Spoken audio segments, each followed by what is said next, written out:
আসসালামু আলাইকুম। বাংলাদেশের প্রেক্ষাপটে এমন কিছু ঘটনা ঘটছে বর্তমানে যেগুলা সাধারণত রাতারাতি ইতিহাস তৈরি করে ফেলছে। এবং ঠিক এরকম একটি ইতিহাস কিন্তু বাংলাদেশে বর্তমানে সৃষ্টি হয়ে গেছে। এবং সেটি হচ্ছে বাংলাদেশের সর্ববৃহৎ যে ২ টি রাজনৈতিক দল রয়েছে অর্থাৎ বিএনপি এবং আওয়ামী লীগ। তাদের যে সভানেত্রীরা রয়েছেন অর্থাৎ আমাদের বাংলাদেশের দীর্ঘদিন যারা নারী নেতৃত্ব হয়ে সরকার পরিচালনা করছেন, সেই বৃহৎ ২ টি রাজনৈতিক দলের প্রধানরা কিন্তু বর্তমানে বিদেশে রয়েছেন। একজন বিগত ৫ই আগস্টের ঘটনার প্রেক্ষিতে কিন্তু দেশের বাইরে বিদেশে অবস্থান করছেন এবং আরেকজন সম্প্রতি উনার চিকিৎসার তাগিদে বিদেশে পাড়ি জমিয়েছেন। এখন এই সকল ঘটনা ঘিরে কিন্তু বাংলাদেশে বর্তমানে নানা ধরনের আলোচনা সমালোচনা চলছে। ঠিক একইভাবে একই বিষয় নিয়ে কিন্তু নানা ধরনের চর্চাও চলছে। তাছাড়া এই যে বিদেশে অবস্থান এইসব বিষয় নিয়ে কিন্তু একাধারে নানা রকম প্রশ্নও কিন্তু উঠে আসছে। তবে এই যে বিদেশে থাকা, এই বিদেশে থাকার প্রেক্ষিতে এবং বাংলাদেশের বর্তমান প্রেক্ষাপটে খালেদা জিয়া দেশে ফিরবেন কি না? এই বিষয়ে সবথেকে বেশি বর্তমানে আলোচনা হচ্ছে। তবে খালেদা জিয়া দেশে ফিরবেন কি ফিরবেন না? এই বিষয়ে আলোচনা করার পূর্বে যিনি আওয়ামী লীগের সভানেত্রী রয়েছেন শেখ হাসিনা এবং বাংলাদেশের প্রধানমন্ত্রী ছিলেন, বিগত ৫ই আগস্টের যে ঘটনাগুলো ঘটেছে তার প্রেক্ষিতে ভারতে অবস্থান করছেন। উনাকে নিয়ে একটি গুরুত্বপূর্ণ আলোচনা করে নিচ্ছি। এবং সেটি হচ্ছে আমরা জানি যে ডক্টর ইউনূস সরকার অথবা অন্তর্বর্তীকালীন সরকার শেখ হাসিনার উপর যে সকল মামলা মোকদ্দমা বর্তমানে চালাচ্ছে, সেগুলোর প্রেক্ষিতে কিন্তু দ্বিতীয়বারের মতো গ্রেফতারি পরোয়ানা জারি হয়েছে। এবং ভারতের কাছে শেখ হাসিনাকে ফেরত চেয়ে কিন্তু কূটনৈতিকভাবে চিঠিও পাঠিয়েছে।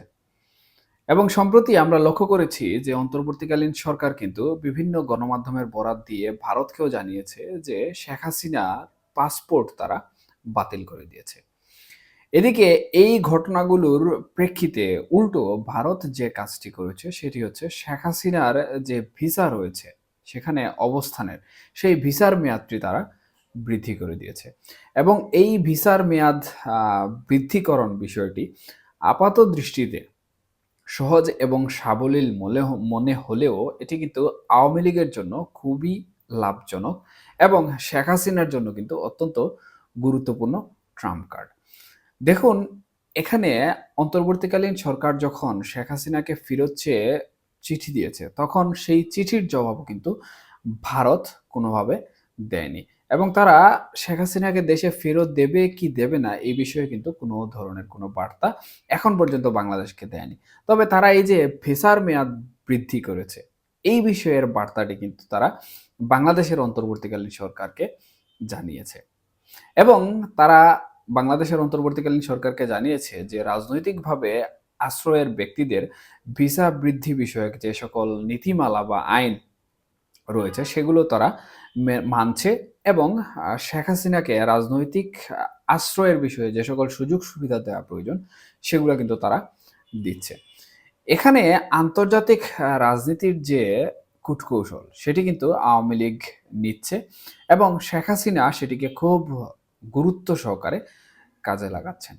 এবং এই যে আন্তর্জাতিক রাজনীতি এবং ভারত বর্তমানে শেখ হাসিনাকে ভিসার মেয়াদ বৃদ্ধি করা এবং অন্তর্বর্তীকালীন সরকারকে পাত্তা না দেয়া বা বুড়ি আঙ্গুল দেখানো, এটি কিন্তু আওয়ামী লীগের জন্য অদূর ভবিষ্যতে সুদূর প্রসারী ফলাফল নিয়ে আসবে। এবং এই সুদূর প্রসারী ফলাফলে কিন্তু আওয়ামী লীগের লাভের পাল্লা ভারী হতে পারে।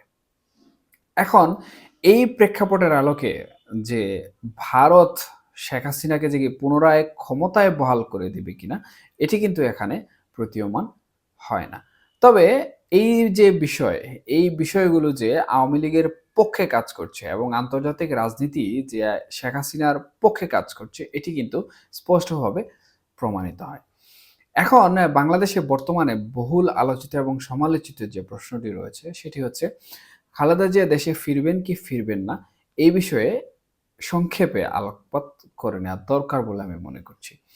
দেখুন, খালেদা জিয়া বিগত ১৫ বছর কিন্তু বিভিন্ন ধরনের মামলা মোকদ্দমার ভিকটিম ছিলেন এবং আওয়ামী লীগ সরকার ক্ষমতায় থাকা অবস্থায় এই যে বেগম খালেদা জিয়া উনি কিন্তু কারাবন্দী অবস্থায় ছিলেন এবং কারাবন্দির পরবর্তী উনার যে জীবনটি ছিল সেটি সাধারণত উনি গৃহবন্দী অবস্থায় ছিলেন। উনি বারবার চিকিৎসা সেবার জন্য বিদেশে যাওয়ার আর্জি জারি করলেও আওয়ামী লীগ সরকার কিন্তু তাকে বিদেশ যেতে দেয়নি। সেটা রাজনৈতিক কারণে হোক অথবা মামলাভিত্তিক কারণে হোক তারা করেছে। কিন্তু অন্তর্বর্তীকালীন সরকার গঠনের ৪.৫ মাস কেটে গেলেও কিন্তু উনি বিদেশ যাওয়ার ব্যাপারে কোনো তৎপরতা দেখাননি। কিন্তু হঠাৎ করে ২০২৫ এর জানুয়ারিতে উনি বিদেশ যাওয়ার জন্য প্রস্তুতি গ্রহণ করলেন এবং বিদেশ চলেও গেলেন। এখন উনার যে এই বিদেশ যাওয়া নিয়ে উনার দেশে পুনরায় ফিরে আসার যে সম্পর্ক, সেটি খুবই সহজ এবং স্পষ্ট। এখন এই বিষয়ে কিন্তু আ একান্ত যে ধারণা বা একান্ত যে চিন্তা সেটি ছাড়া কিন্তু অন্য কোনো বিষয়ে আলোচনা করা যাবে না। কারণ আমি প্রকৃতপক্ষে আসলে যে বিষয়টি চিন্তা করি, সেই বিষয়টি কিন্তু আলোচনা করি। ১/১১ যে প্রেক্ষাপট বাংলাদেশে তৈরি হয়েছিল সেটি কিন্তু আমরা সবাই জানি। তখন কিন্তু উভয় দলের যারা সভানেত্রী ছিলেন এবং শীর্ষস্থানীয় নেতাকর্মী ছিলেন তারা কিন্তু কারাবন্দী ছিলেন। এবং অন্তর্বর্তীকালীন সরকার সরি তত্ত্বাবধায়ক সরকার তখন ছিল এবং তত্ত্বাবধায়ক সরকার কিন্তু দীর্ঘদিন আ নিজেদের মধ্যে ক্ষমতা ধরে রেখেছিল এবং এই ধরে রাখার প্রবণতার কারণে তারা কিন্তু রাজনৈতিকভাবে যে বিরাজনীতিকরণ নীতি রয়েছে সেটি কিন্তু তারা আয়ত্ত করেছিল। ইতিমধ্যে বাংলাদেশ আওয়ামী লীগ কিন্তু অন্তর্বর্তীকালীন সরকার কর্তৃক রাজনৈতিকভাবে কিন্তু বিরাজনীতিকরণের মধ্য দিয়ে যাচ্ছে এবং তারা কোনোভাবেই কিন্তু তাদের রাজনৈতিক যে কর্মকাণ্ড রয়েছে সেগুলো পরিচালনা করতে পারছে না এবং তাদের ভ্রাতৃপ্রতিম সংগঠন বাংলাদেশ ছাত্রলীগ যেটি রয়েছে এটিকে কিন্তু নিষিদ্ধও করা হয়েছে। সুতরাং এই যে বিরাজনীতিকরণ, এই বিরাজনীতিকরণ আসলে কি বিএনপির উপর লঘু হতে যাচ্ছে কিনা বা বিএনপিও কি বিরাজনীতিকরণের শিকার হতে যাচ্ছে কিনা এটা নিয়েও কিন্তু রয়েছে নানা ধরনের গুঞ্জন।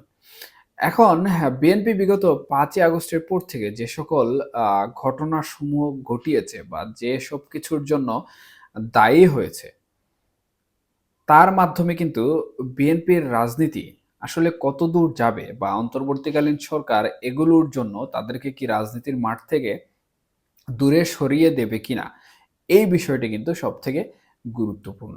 এবং এটি যদি অন্তর্বর্তীকালীন সরকার করে তাহলে কিন্তু বিএনপির যিনি চেয়ারপারসন রয়েছেন বেগম খালেদা জিয়া, উনি কিন্তু আবারও গ্রেফতারের শিকার হতে পারেন।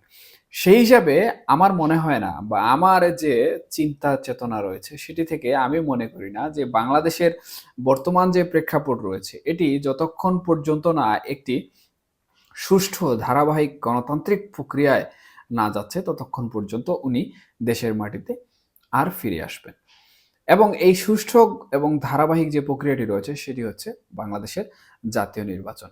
যখন এই জাতীয় নির্বাচনের তফসিল ঘোষণা হয়ে যাবে বা জাতীয় নির্বাচনের যে একটি সম্পূর্ণ প্রস্তুতি রয়েছে অর্থাৎ এই নির্দিষ্ট দিনে জাতীয় নির্বাচন আ হবে এরকম একটি ঘোষণা যখন চলে আসবে ঠিক তখনই কিন্তু উনি দেশে আসবেন। আর যদি বাংলাদেশের প্রেক্ষাপট অনুযায়ী ক্ষমতা ধরে রাখার যে প্রবণতা রয়েছে সেটি যদি অন্তর্বর্তীকালীন সরকার করতে চায় অথবা অন্য কোনো রাজনৈতিক দল আমরা যেভাবে দেখলাম যে আ জামাতে ইসলামের আমির কিন্তু এককভাবে এবং একান্তভাবে প্রধান উপদেষ্টার সাথে বৈঠক করেছেন।